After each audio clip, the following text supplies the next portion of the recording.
Retrouvez Smart Transfo avec l'OSAM, la transformation des métiers par le digital.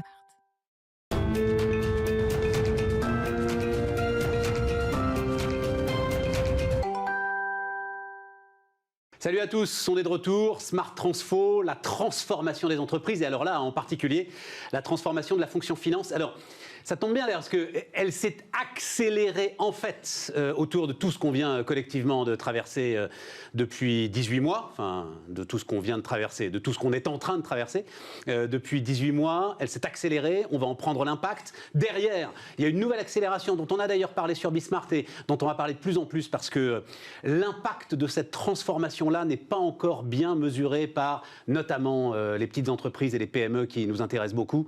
C'est tout ce qui touche autour de la facturation digitale. Et puis, il y a une transformation finalement profonde du métier peut-être du directeur financier. C'est parti, on va voir ça pendant une demi-heure. Et c'est Sarah Segaillère qui va m'accompagner durant une demi-heure. Salut Sarah. Salut Stéphane. Tu nous présentes tes invités ou peut-être la thématique de cette première partie? La thématique, nous sommes au mois de novembre, à la fin du mois de novembre. On est sur une période charnière pour l'ensemble des entreprises qui nous regardent. La clôture, la préparation des budgets et en première ligne, la fonction qui murmure aux directions générales, la fonction finance.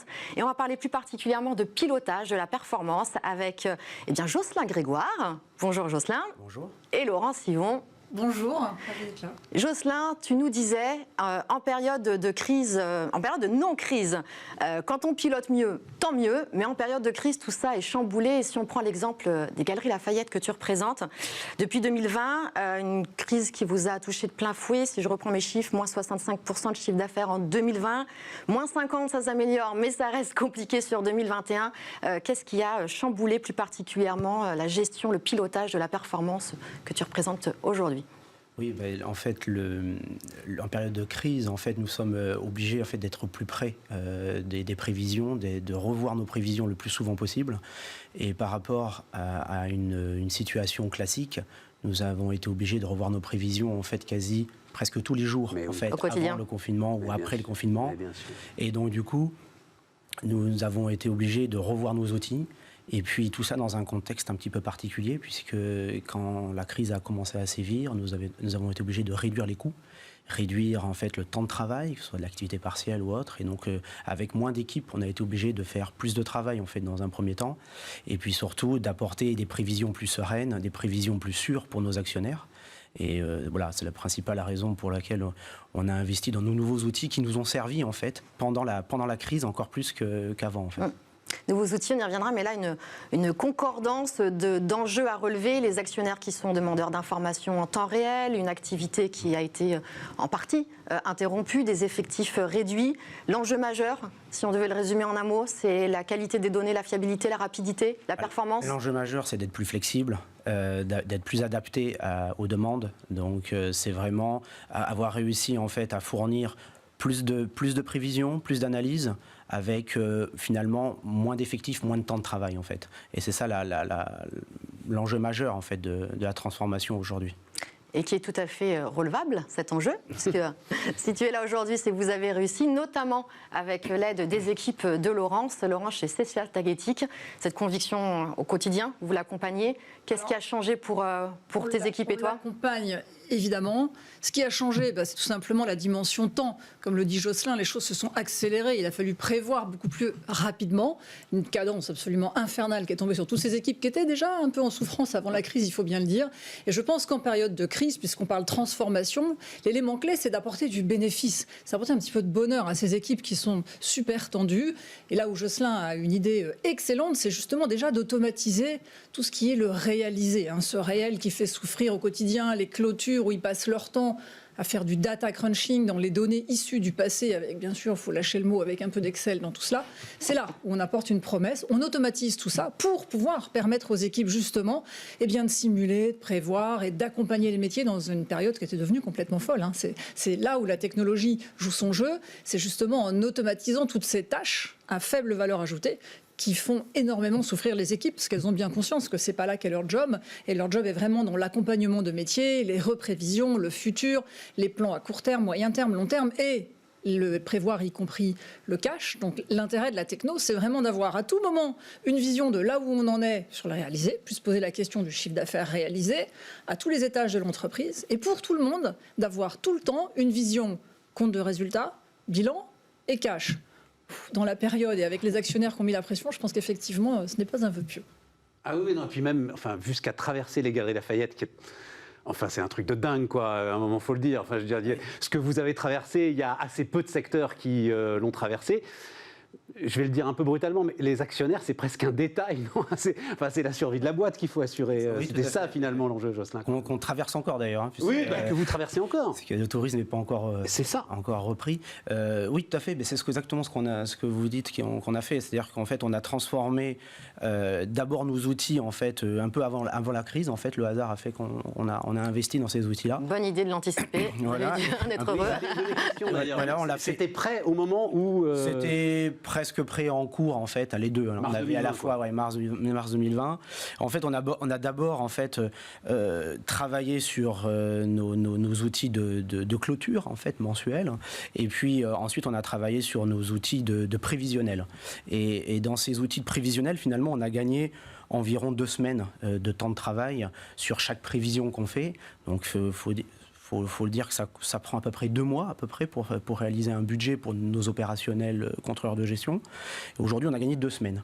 Et ces 2 semaines, en fait, ça nous permet de les réinvestir à la fois pour l'actionnaire, pour lui donner une prévision plus rapide, et à la fois aussi pour nos équipes, pour gagner du temps d'analyse, du temps de challenge vis-à-vis des opérationnels, en fait. C'est énorme, hein, 2 semaines sur 2 mois. Ouais. Oui, mais... En fait, même donc 2 semaines sur 2 mois, donc ça prend encore 6 semaines, hein, globalement. Ouais. Mais au bout de 6 semaines, ton chiffre dans la période que tu traverses, il est de toute façon obsolète, quoi, déjà. Oui, tout à fait. Donc c'est d'ailleurs le cas. C'est d'ailleurs le cas. C'est-à-dire qu'on commence à faire une prévision budgétaire limite en septembre, là, octobre. Et là, nous sommes fin novembre, début décembre.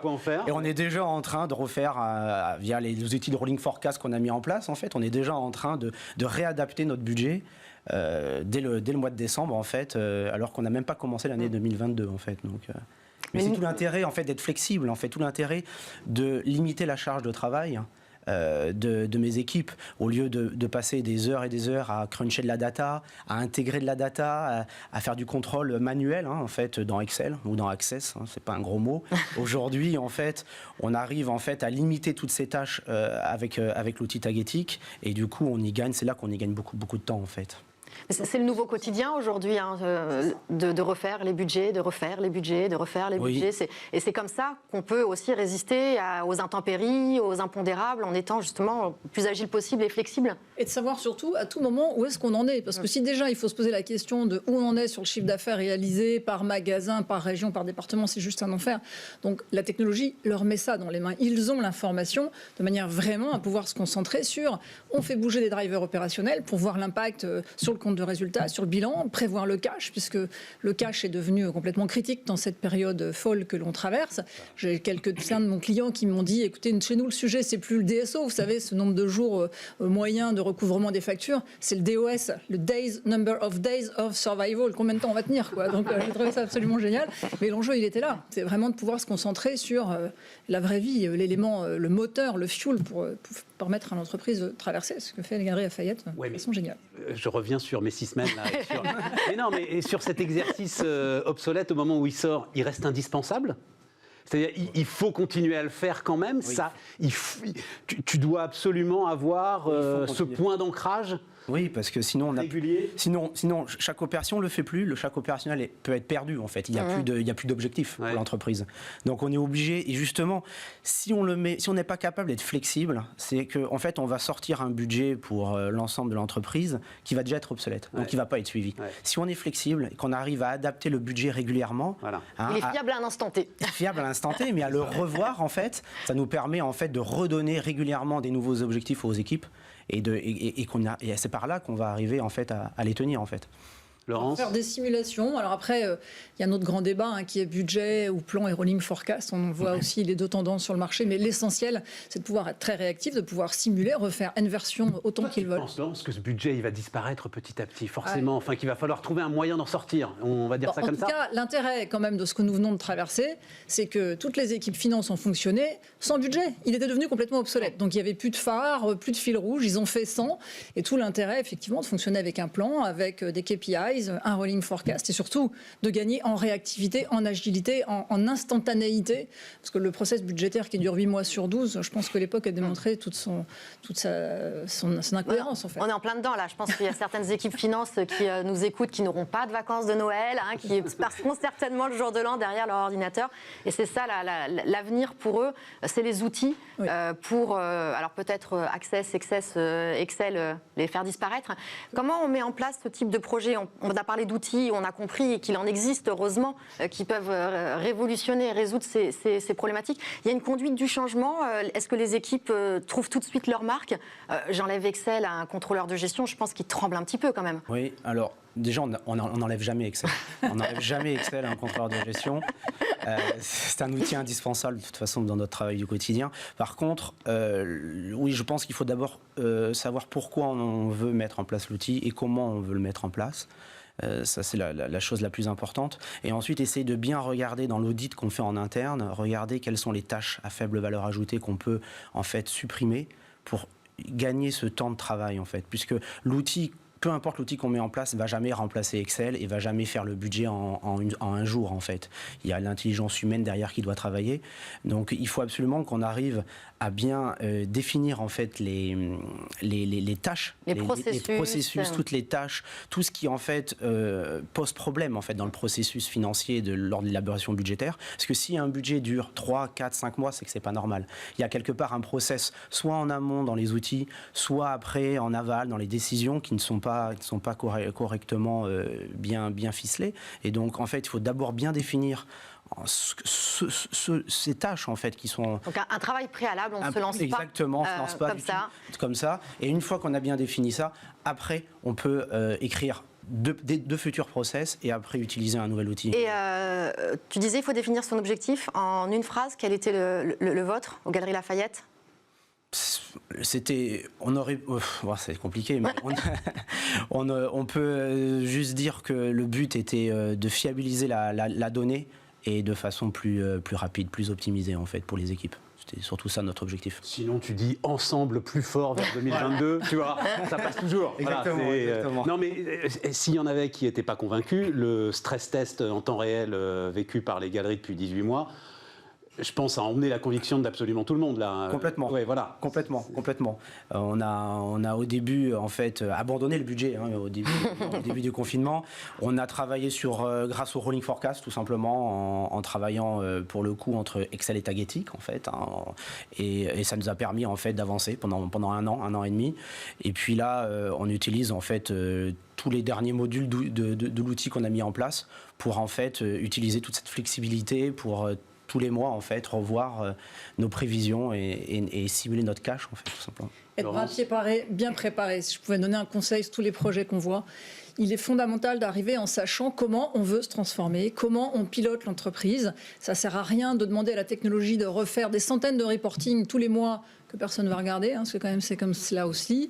La technologie, elle est extrêmement souple, donc de toute façon, elle va pouvoir faire et transformer toutes les règles de gestion. La question à se poser, c'est comment on veut piloter l'entreprise et comment on veut se transformer tout simplement. Donc la techno, elle est là pour ça, pour accompagner. Il y a beaucoup d'humains dans tout ça, donc des équipes soudées, le top management impliqué, des équipes finance impliquées, les métiers très très tôt dans le processus, un bon intégrateur, nous pour la partie expertise, on fait une belle équipe, on fait un équipage et puis ça va tout droit. Mais on n'enlèvera jamais Excel à un contrôleur de gestion.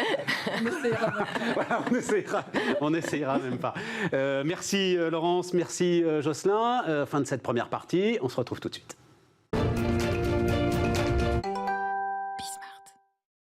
On repart donc dans ces transfos. Et là, Sarah, ce qui nous intéresse, c'est la facture digitale. Objectif 2024. Il a été attendu, il a été reporté et puis il a été finalement présenté il y a quelques semaines, le projet de loi des finances et les dates clés de cette mise en application. Alors parmi les plus grandes évolutions suivies de près par les entreprises, eh bien, la facturation électronique qui concerne les factures fournisseurs mais aussi les factures clients. Il va falloir s'équiper. Alors on a une question pour Emmanuel Olivier d'Esquer. Bienvenue Emmanuel. Bonjour. La question elle est simple Emmanuel. On attend 2024 ou on n'attend pas ? Alors, on n'a pas le choix de notre point de vue pour 2024. Hein, c'est une date qui nous est imposée, donc on va tous respecter la loi. C'est-à-dire qu'effectivement, pour les grandes entreprises, on sera obligé d'envoyer nos factures B2B en format électronique à partir donc de mi-2024. Pour les plus petites entreprises, ça s'étalera jusqu'à 2026 environ.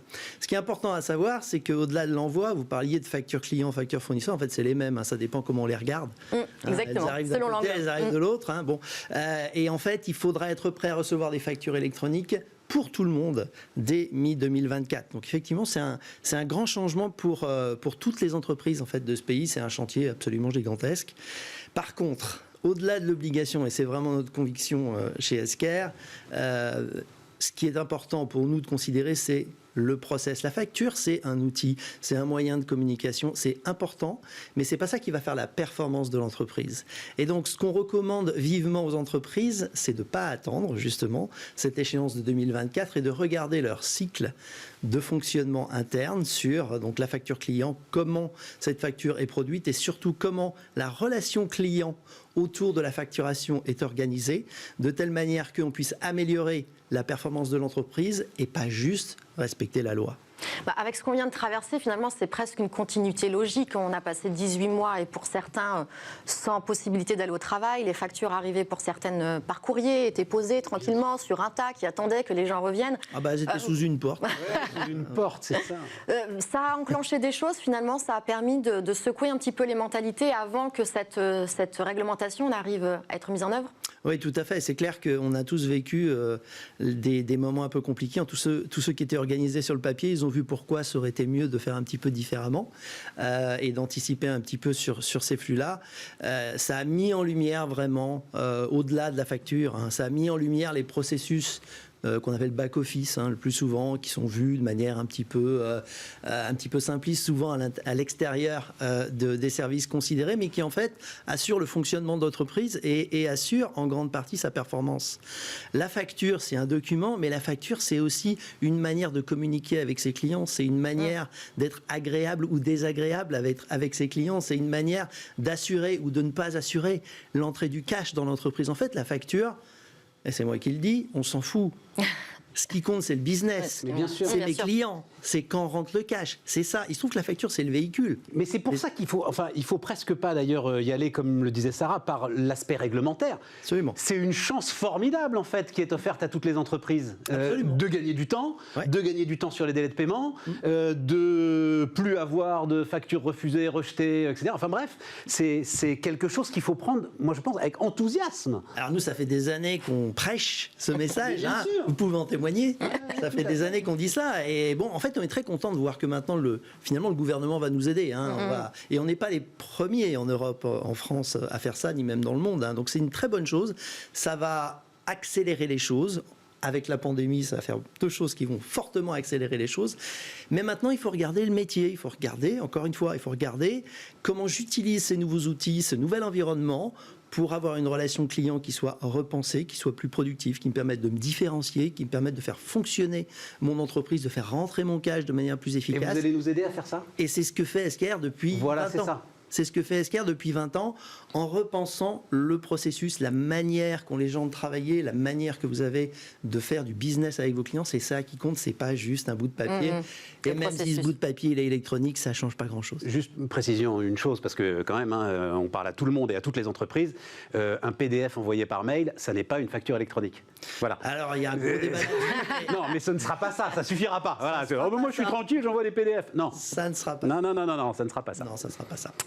Encore une question, Sarah ? Un portail où on vient déposer toutes ces factures dans un format qui aura été réglementé, c'est ça la solution ? C'est ce que met en place l'État, c'est ce que va mettre en place l'État, effectivement. Alors, c'est un petit peu plus compliqué que ça, mais effectivement, ça va revenir à ça. On ira tous chercher, déposer nos factures à peu près. C'est Chorus, en fait, mais développé à l'ensemble des entreprises. Chorus qui est utilisé pour l'instant sur les facturations publiques. Voilà. À destination du public, effectivement. Le modèle a déjà été testé, éprouvé avec l'État. Ce ne sera pas les mêmes volumes. Non, mais en même temps, alors le but pour l'État, c'est aussi d'aller à terme à permettre de faire des prélèvements de TVA à la source, déclaration de TVA automatique, etc., meilleur contrôle, moins de fraude à la TVA.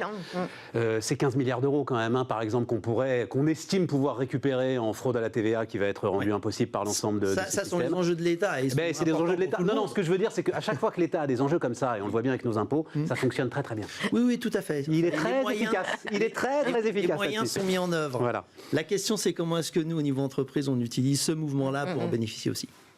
Et pour se mettre en ordre de marche. Absolument. Et pour cela, ne pas attendre 2024, s'y préparer dès maintenant, avec l'aide d'Esquer, notamment. Avec plaisir. Et énormément de services, mais on en reparlera très très largement, parce qu'il y a énormément de services qui vont naître autour de cette facturation électronique. Donc on en reparlera sur Bismart. La troisième et dernière partie de Smart Transfo, tout de suite.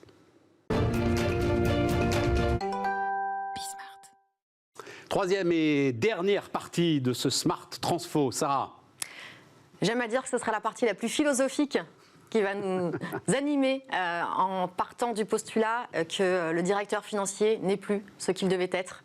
Et pour en parler, Hubert de Workday, bienvenue. Merci. Directeur général France de Workday. Un mot de Workday, système complet de gestion complet, mais qui va être à l'image de la d'ailleurs finance des de cette entreprises. transformation. RH et paye. Donc planification, finance, RH, paye. Dans leur globalité. Dans le cloud. Dans le cloud. En natif de bout en bout. Sur une même et seule plateforme. Et à l'image de cette transformation dont tu viens nous parler, alors qui sera portée par les innovations et qui va suivre un petit peu ce fil rouge, mais qui avant tout repose sur une conviction profonde, le métier de directeur financier, de directrice financière, est en plein chamboulement. Ce qu'on attendait d'un directeur financier n'est plus aujourd'hui ce qu'on attend. Et on a eu plein d'exemples sur ces émissions. Est-ce que tu peux nous en dire un petit peu plus sur ce que tu vois à travers cette vision justement de bout en bout ? Oui, l'observation, effectivement, on observe une mutation complète, une transformation complète de la fonction finance dans l'entreprise, qui avait plutôt l'habitude d'être considérée comme un peu le ministère régalien de l'entreprise, garant de la bonne exécution financière, comptable, gestion des risques et compliance. Ça doit le rester, ça, Hubert, rassure-moi. Ça doit le rester. Ah oui, absolument. Mais la grosse mutation qu'on observe, c'est que c'est on va dire, une fonction assez verticale dans son silo, avec son précaré.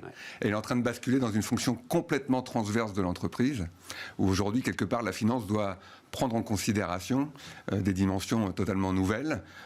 C'est pas simplement le résultat, la croissance et la prévision du business. On voit aussi que aujourd'hui, la notion de transformation green et de responsabilité sociale, que la diversité des collaborateurs sont en train de rentrer comme des critères de performance de l'entreprise.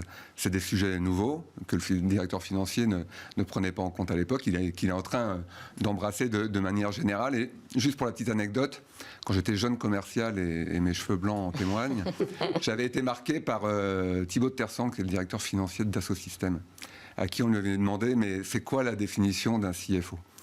Et il avait dit à l'époque, ma fonction, c'est de rendre possible les rêves de mon CEO. Et je trouvais ça hyper moderne à l'époque, parce que ça voulait dire qu'il se plaçait déjà dans une logique de business partner global et transverse.